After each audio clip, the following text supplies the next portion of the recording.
Our most pressing lesson from the last 3, maybe 4 years now of running a health and fitness company with thousands and thousands of clients is that you don't need more information. And what I want to dive in today with Mandy on is an ability to look at what are the missing steps you need to get your health back on your side if you're constantly searching. If you feel like you don't know the answer yet, I think there's a ton that we've learnt working with so many clients that really holds them back. And to build on what we went through last week, diving into benchmarks and tracking and being able to really measure backwards, I think this hopefully is just a nice bridging on that, because it gives us an ability to look at how do we create real change. And if you're one of the 1% that actually is developing your own learnings and understanding beyond just what's sitting on social media and actually listening to this podcast while going for a walk or going for a drive or whatever you might be doing, it gives you an edge if you apply it. And I think the problem with podcasts is they can be entertaining or they can be education, but both of them are useless unless it actually changes the actions or the steps that you take. So I kind of just want to dive in, Mandy, because your I guess style of coaching has changed a ton, as has mine, around like what you decide to bring up on calls to truly help the client as much as possible, right? And both of us are in that spot where we genuinely just want to make sure that you crush it. Whoever we talk to can really get your body, energy, and general life to the level that you want it. But we've gone from a place where we used to throw as much information down the phone as possible to be like, here is all the stuff, and now we've changed that a little bit. So, what does that look like for you? Yeah, it has changed a lot. Uh, I used to spend so much time gathering information for people, writing it out into this long format, giving to them, feeling all excited about the fact that I've just given them all this information that can change their life. And then, of course, it's just too much and people don't actually take action on any of it, because we get analysis paralysis of it, I guess. And so, yeah, it has hugely changed. I think more often than not, it's one little nugget. One little nugget can change everything that you do in a week, which can change everything you do in a month, and you can build on it from there. And I, I think it's a Tony Robbins quote, I think, or it's attributed to him, that knowledge is not power but potential power. And that stuck in my head when I read it so much, because I actually saw that playing out when I was working with clients. I was like, I could give them all this information because I love gathering it myself. But until you actually put any of that into action, none of it means anything. It's just accumulation in our brain. And I think the worst part about that is the more information we accumulate in our brain, the more fatigued we feel and the less we know what to do. And actually, even when we do make a decision to do something, we aren't even sure if it's the right one, because there's so many different things we could do. And so we don't fully commit to the one that we've chosen. And then because we don't fully commit, we don't even get the benefit of the thing we chose anyway. And it's like this kind of self-perpetuating cycle of just frustration of too much information. Yeah, and I'm very similar with a sort of nugget I took out of a podcast, which was you haven't truly learned something until it changes your behavior, right? So there's no point going through and consuming all the stuff, listening to a podcast every week if it doesn't actually change what you do. And you Mm. might be listening to that in that spot right now, but I've definitely been in that spot before. I've consumed 10 hours of a particular type of podcast and then being like, what have I actually changed? Or am I just listening to this for entertainment, right? Mhm. And being able to make that change. And if you just do it for entertainment, you want to take your mind off it, amazing. But if you're genuinely trying to change your health and you listen to this podcast to find what those key things are, have a little look over the last year of podcasts that we've put out, because we've put out a lot of educational type stuff, right? Like you can refine every aspect of sleep, nutrition, training, mindset, and everything in between based on what we've covered in the last year. But if it hasn't truly changed how you actually approach your health, your awareness of what your body is already telling you, then you haven't learned anything, right? And I think that's a big one, and something that I now reflect on how many podcasts I listen to, where Mm. I'll listen to an episode and then I'll leave the rest of the walk to focus on actually thinking about it, right? And I think most of our podcasts lately have been, kind of that 8 to 15 minutes, right? So if you're on a big long walk or you're driving to work and it's a long commute, you might just be going, podcast after podcast after podcast. We've already crammed, 30 years of knowledge into your brain, but Yeah. you've tried to consume it in a way that it's just, driving to work. And how did you actually give yourself opportunity to absorb any of that, right? Mhm. And I'm talking to you as I'm talking to myself here, to really have that ability to address how we approach learning. And both Mandy and I love nerding out on all the details of health and fitness. Um, but being able to now take that extra step, and I think we both have that as a bit of a chip on our shoulder now of, or pride, in Mm, regards to being able to simplify down really complex topics. And knowing we came from both a background of how can we make this advanced and technical as possible, we're mhm, now doing the exact opposite. And I think that's why a lot of people listen to the podcast. But hence why we've kind of taken this format as well, is mm. a little bit more conversational, a little bit more time to think and really digest the amount of information we've sent through. Mm. I think we've changed a lot in how we, with our trainings, where there's information there, but then there's time spent in actually, well, what's the plan? What are you taking from today? What does that actually look like as an action step moving forward for the next week or month?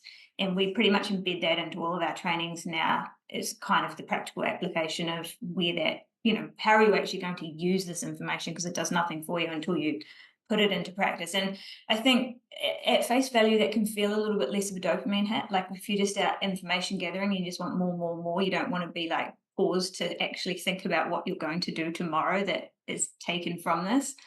But that's where the true change happens, right? I think we junk food info gather in a way. We just cram more and more and more in because it's entertaining, like you say. And I've definitely done that in the past where I've like listened to like 4 back to back, hour and a half long nutrition podcasts. And at the end of it, I'm like, I basically know nothing more than what I knew this morning because I can't remember any of it. Yeah. Um, so yeah, I think the true value of information is finding the information that's pertinent to what you are trying to achieve, specific, it's in context to you personally. And you've talked about this a lot. It's not the there's something you used to say about find the 1% or whatever that's actually relevant to you, and Mhm.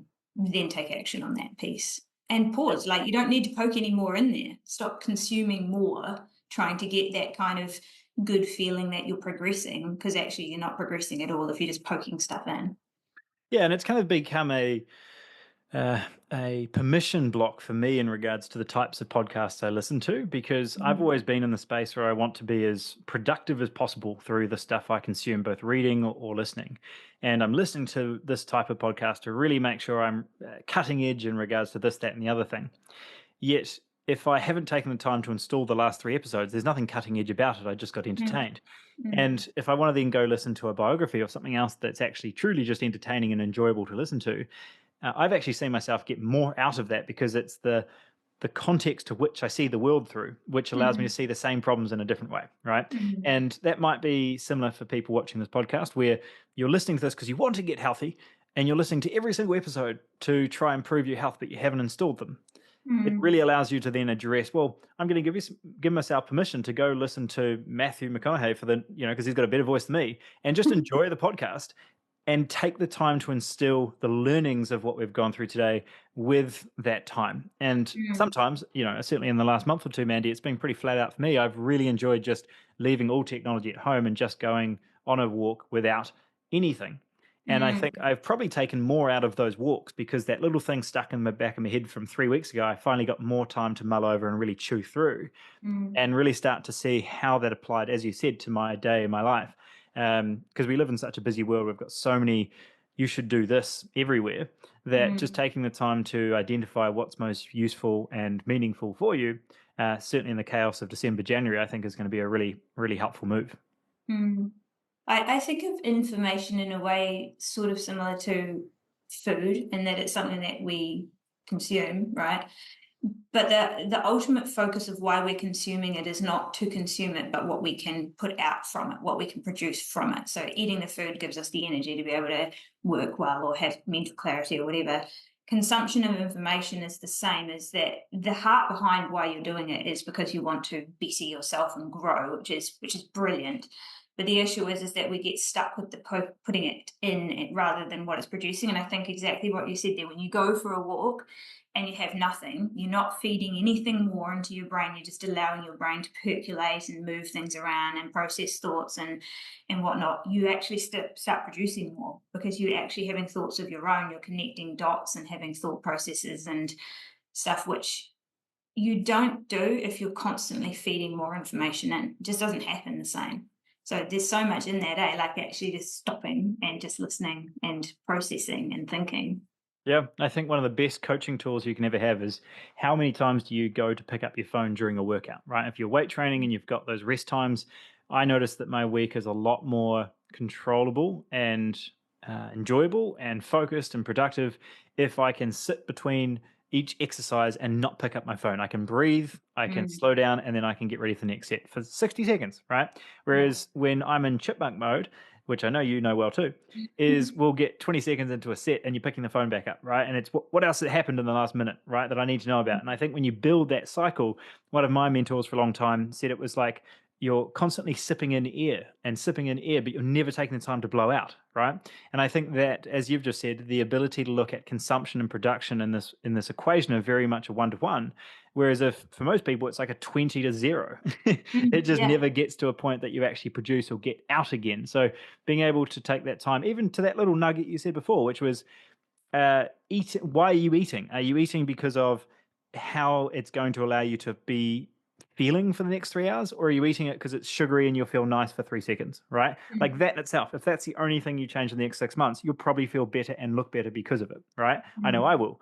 Being able to show up and look at foods as, am I going to feel good in 2 hours because of eating this thing, or is it just because it's sugary and I'm a little bit bored, right? And I think being able to just apply that and then nothing else fancy nutritional for the next 6 months, and you've yeah. nailed it, right? Yeah. So hence why these podcasts are coming through, the ability to dive a little bit more, I guess, into our brain around what we see observationally coming through, and I guess how drastically our program has changed over 4 years through Mm, the fundamental concept of how really the whole industry has changed from more content to more context, right? There is no more need for information out there. There's always things that are developing and updating, and that's great. We'll continue to chew through that. But for the most part, you already know everything you need to do in order to get in shape. It's just there's a lack of context, there's a lack of, as you've said, application to mm, really find out what are those two or three big heavy hitters that move the needle for you, right? And it might be nothing towards what I see a lot. It's got nothing towards changing nutrition outside of a little bit of timing here or there. And it's got mm, everything to do with actually allocating time in your day because you run through the day on everyone else's schedule and not yours, right? If all you did is prepare a couple meals, really focused on getting a high quality whole food meal in before you left the house, and then a couple of times throughout the day, you'd already be better than where you are now. So it becomes this really blatant kind of smack in the face in a loving way mm. towards how we start to take ownership of our time. We start to lead our own day rather than it being, I don't know what food to eat in the morning. Of course you do, right? There's some timing, there's some tweaks, some refinements that we can absolutely do. And those in themselves can be a game changer. But to a degree, there's still that, 4 inches between your ears that it potentially is holding you back. I think it comes back to what we were talking about last week, right? With the tracking, the true most valuable information is actually the information that's your information of how do you feel after that meal, and what have you been doing over the last week, and how's that created whether it's a weight gain or a weight loss or a muscle gain or energy or whatever. It's not, you can't find that information on the internet. It's the internet's flooded with information, but it's not flooded with your information, because your information comes from you doing the thing and getting that data and feedback from yourself.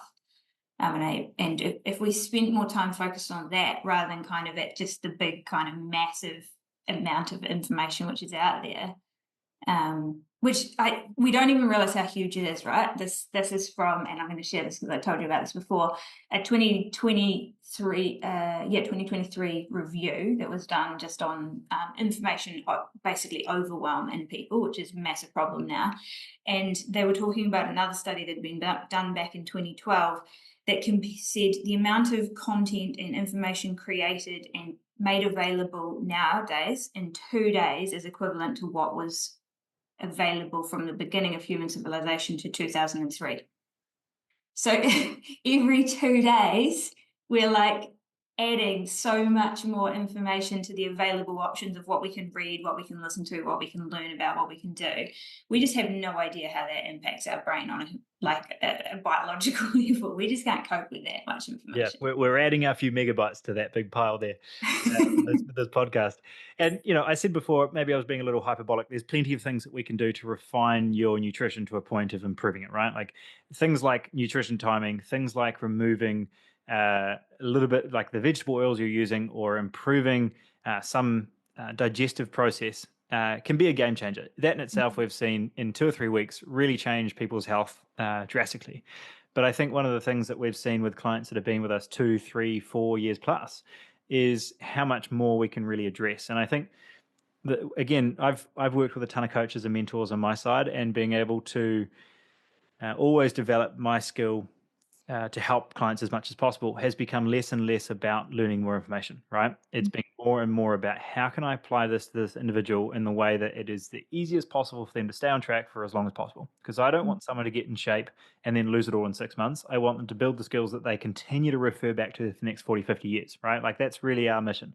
So being able to apply more information has been something that you'll see throughout any of our calls if you've been inside our world through our workshops and our small group trainings and things. We might spend 5, 10, 15 minutes on new information, and then the rest of the training on how does this apply to you? What's your thoughts on this? How do we break this down more, etc. And I think if you haven't been in a coaching environment like that, from the outside, it can look like, well, what more are you going to teach me? Do I don't need to know more stuff? It's more about how do I apply that and really instill this to me. And I think really coaching is context, right? It's being able to apply that to your situation and be able to make sure your head's focusing or your focus is on the right thing, because you can work really hard, but if you're running the wrong way, you'll still not get to your goal. So being able to really focus on just tilting you 3 to 4 degrees left so you don't Mhm. miss your goal entirely has been, I think, a really big change in how we've built out our whole trainings and coaching overall, to the point it even ripples down to how we coach our coaches, right? Because our vault went from, golly, 70 hours of content to probably Mhm. about 15, but we now use that 15 hours and drill it into them every single month, right? How can we do this better? How could we say this better? Is our tone right? Are we bringing up on the call in the right space, right? There's so much understanding of design to Mhm. make sure that we can have an effective call. We can really help our clients to the best degree. And if you just, I guess, hopefully appreciate that amount of detail taken in, uh, Mhm. and a percentage of it being content, yes, information, but 90% plus being how's that brought up? How's that individual seeing it? Are they hearing what I'm saying? And just Yeah. drilling that content to that degree. So, as we hire coaches, and we're not just the ones doing the coaching ourselves, but also helping other coaches be as effective as possible. That's given us a whole nother layer that I'm pretty confident there's not many people out there that have, right? So being able to look at that across the board, how that applies to you is taking the time to go for a walk, leave your phone behind, and just let things sit with you and really find like what is your one lever. If you look at this through the business lens, and we do a lot of this with clients as well, is your business isn't growing because of one bottleneck, not because of 10, right? Like if you identify that one bottleneck that's holding the whole business growth back and you fix that, your business grows, right? And your body is the exact same way. Like it's, yes, there's Mhm. 10 things you could look at, but what's the one bottleneck that's holding you back from just stripping off that last 2 or 3 kilos, right? Or the next two or Mhm. three kilos. And being able to just focus all your attention on fixing that first really gets rid of that overwhelm and need to consume more, and Mhm. more of a self sort of awareness of potentially where is that bottleneck, because we're just not looking for it. There really it kind of is that thought as well. Another thing we say often is nothing fancy works until you nail the basics. And I think often when if there is a bottleneck or that feeling of things not kind of going the way we want it to, whether it's in business or life or just health in general, we go looking for a complex answer because we think, well, if it was simple, I would have sorted it by now. So it must be something more complex that I don't know about. So then we go looking for it somewhere else where more often than not would be better to ask ourselves a question about simple things, like which of the simple things haven't we quite got in the right place or the right order yet? Like, are we consistently working out, or are we consistently eating enough, or sleeping, or managing our stress levels, or those sorts of things? Rather than looking outside of ourselves for the answer, it's probably more likely that it lies within the things we already know, but maybe aren't doing to the Yeah. degree we should. And I think really just to give you a coaching point right now, one of the things we're doing with a lot of our clients that's becoming a huge shift in their mindset around how they approach the same problems. And that's fundamentally the thing is you have problems that you're trying to overcome right now. There's obstacles that are in the way. If we just change your thinking or how you approach that obstacle, it might no longer be an obstacle, right? And that one thing that we've been focusing on right now has been, what's that one word or what's that 1 to 3 words that you aspire to be, right? Is it intelligent? Is it athlete or athletic? Is it a leader? Is it what are some of the others we've heard? Aspirational, role model, right? These sort of things that feel hopefully within our grasp, but still need some work or need continual adaptation and growth in order to feel like you're getting closer to. That small association itself might look at, hey, are you doing one thing for you in your morning a little bit differently, right? Because if you're just looking at, I'm tired and I'm grumpy and I didn't sleep as well last night, then getting in a walk before you go to work just feels a little bit hard and I'm going to miss it today and then I missed it yesterday, so why should I do it today, kind of thing. Whereas Mm. if my goal is to be athletic, well, now I have this deeper virtue and meaning behind looking after myself and self care and really sharpening the axe to really show up better throughout the day. And I'm going to get that walk in, even if I feel a bit groggy, because I feel better about myself and I feel more associated with that word, right? So it's a simple tool among many tools, but a one that we're seeing quite a lot of benefit with lately to coach more around the mindset of improving and progressing rather than the actual obstacle, right? Because one of the things that is our sort of little pet peeve inside of our coaching world is playing whack-a-mole, right? And we fix one problem, another problem comes up. And if our mindset's not the right space, we're permanently playing whack-a-mole. We feel like we're busy but not making progress. And I think that's one of the key things that makes a difference now between our information gathering program that we had 5 years ago and a program that focuses on getting the best out of you every single day based on you showing up the way you feel proud of being. Here's a thought. This one's maybe a little bit punchy, but I think potentially information gathering is shifting responsibility, because as long as you're out looking for the thing you don't know, you can't take responsibility for why you weren't getting the results. Yeah. But if you bring it back to yourself of actually doing the thing you know already, but you're just not consistently doing, you have to take ownership of that. And it's a little bit more uncomfortable, right? So it's actually more comfortable in a lot of ways to go seeking outside of ourselves, and shift the responsibility. Oh, I didn't know that, or Yeah, yeah, and we see it all the time. I love that little smile. We knew it was coming from Mandy before she opened her mouth because that little smirk. I was like, "Oh, she's got a goodie." um, but that's something that if you've been through some form of coaching program in the past, it can be very I guess, eye opening or confronting because you're in a spot where the information that you didn't know is now known and you're still not doing it. So it must Mhm. be something else, right? No. It's Yeah. this just that the thing that you know you should be doing, you're not doing, right? Mhm. And at the risk of oversimplifying health, because there's plenty of things that we can improve, I think it's just one of those key things that we don't overlook, right? Being able to address that raw ownership of what are the things that you could be doing that you're not doing, and is that potentially the bottleneck before we go find a new one, right? We've got to nail step 1, 2, and 3 before we focus on step 11 and 12. Mhm. And just being able to address where that comes through and why, if we've had a client for 2, 3 years, they know the stuff to do.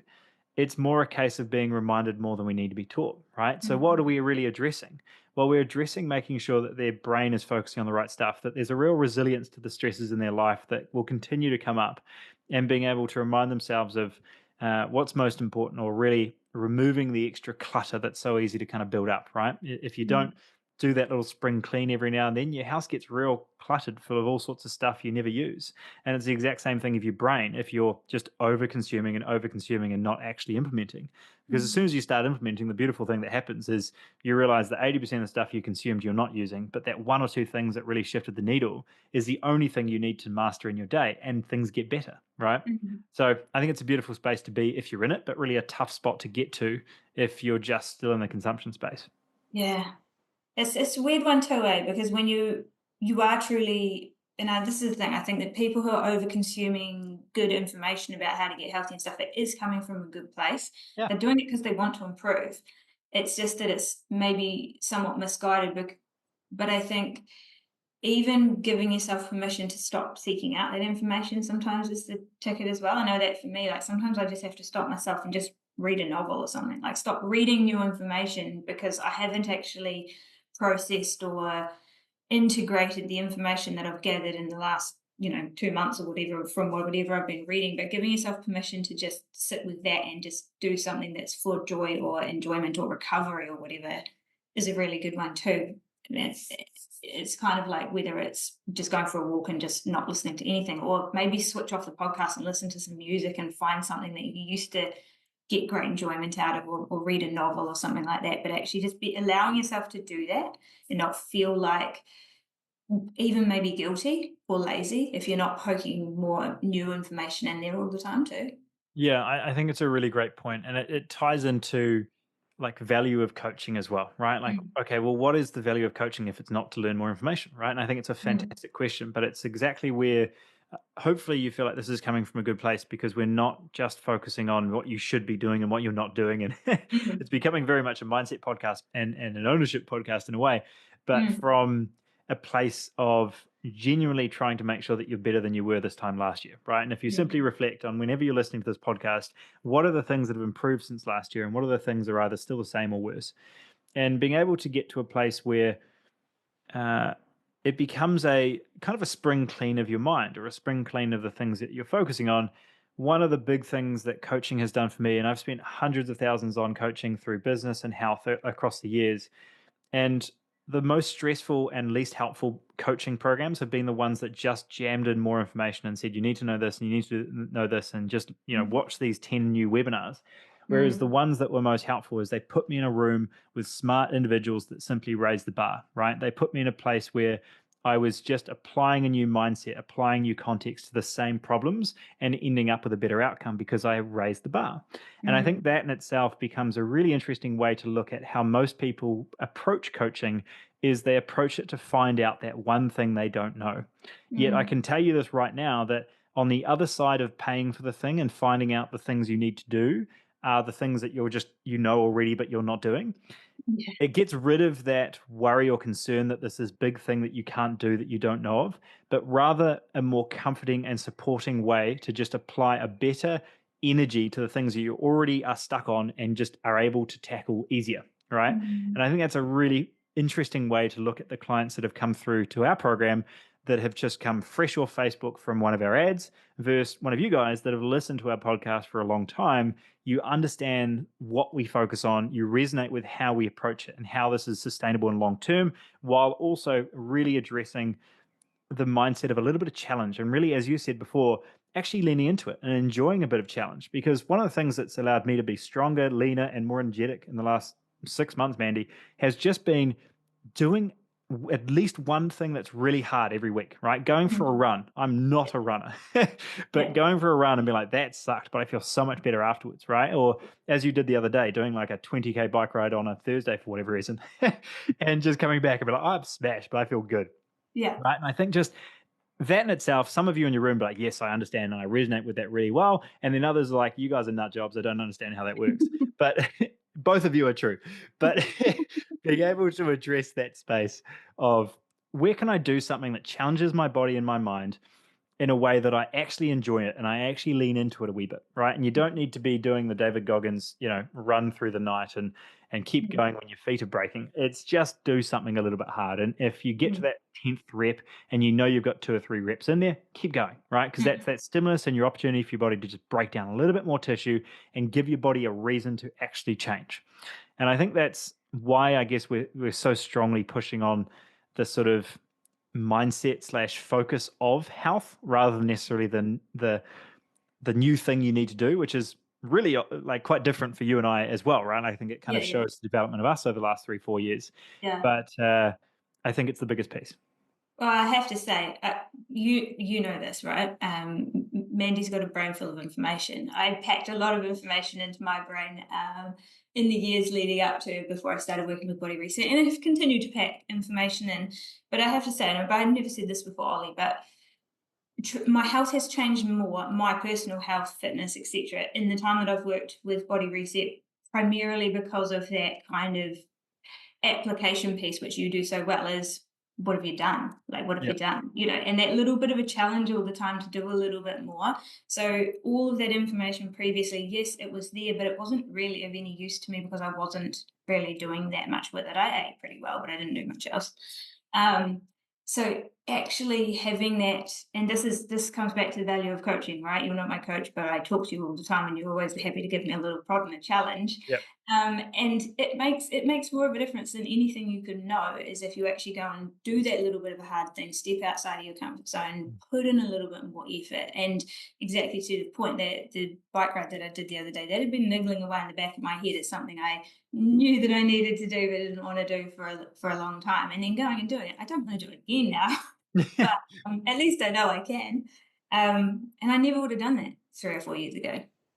Yeah, yeah, yeah. No, it's awesome. I'm glad I could have an impact on you because I think you are too for me. It's just that space where when you're surrounded by other people that want to do cool stuff, you are raising the bar, right? And I think it's this space of osmosis that we very much try to cultivate inside our community. I think we do a good job. We do it through our small group stuff.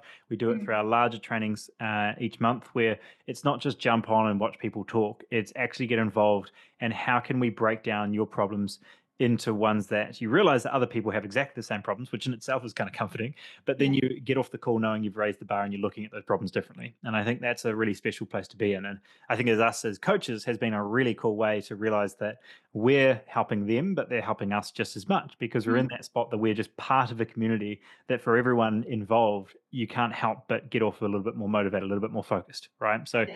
if you're not in one of those, you haven't been in one of those spaces before, it doesn't have to be body reset, but I will say it's a pretty cool space to be, to be Yes. able to look at coaching a little bit differently around it not being all the information you don't know and signing up for this big overwhelming mountain of information. We are not your next university degree.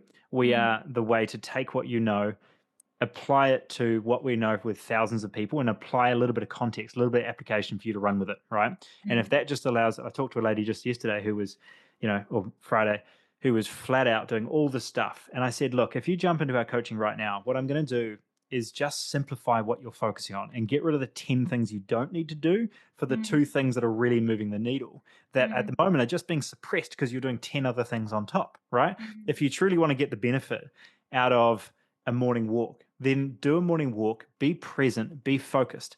If you're trying to chew on a protein bar, you're trying to do interval sprints in between, you're trying to listen to a podcast and yeah. whatever else, rucksack on, as well, you've completely changed a relaxing morning walk into quite a stressful, overwhelming activity that isn't going to improve your health, right? So I think it's Mm. just made it up now, but a good little analogy of, I guess, how we approach health with so much stress and force. Yet biology needs time to repair, time to really Mm, rebuild, and it responds to the outside world. And if you're looking at the thing, in a very simple example, you approach training and I hate training, then that's something that you're not going to get the benefit out of. Whereas if you mm, approach it and you're like, I feel stronger, I feel better because of it, maybe not in the moment all the time, but because I did it, then you're going to get a very different outcome for your body because your body is responding and is sensing how you're approaching it.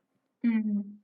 Yeah, you said a good line there about biology needs time. I think that's the piece. That's part of why we seek more information. Is let's, for example, use gut issues. You've got something going on in your gut, you start making the changes, you eat real well, you're doing the things, but the gut issues are still there for a little bit. It's not because you need to do more, it's because you need to do time, you need to wait for the time of those good things you've done to actually have the impact. So going and reading more about your microbiome or whatever, it's maybe entertaining, but it's not actually tangibly changing what's going on in your gut in that moment, because it's just about time and doing the thing that you're already doing. But I think we're impatient, right? We want to speed it up Yeah, until we yeah. see. If your body needs 6 weeks, it doesn't care how much money or podcasts or things that you've done to speed up that process. Your gut needed 6 weeks. Yeah, exactly.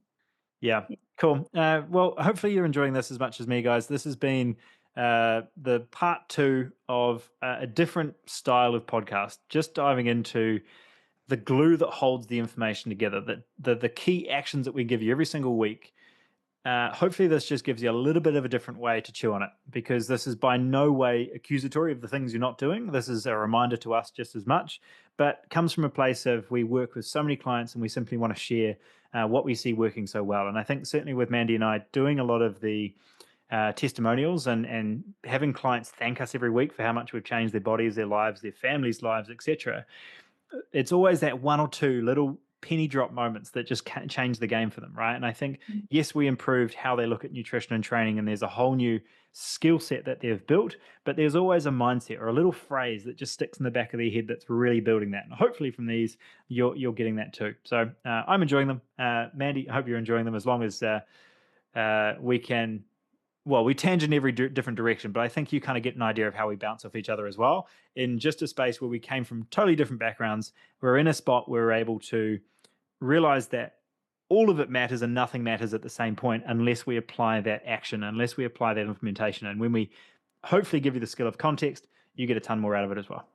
Yeah. Yeah. It's both and, but permission to not keep reading more info. Just start doing the stuff. 100%.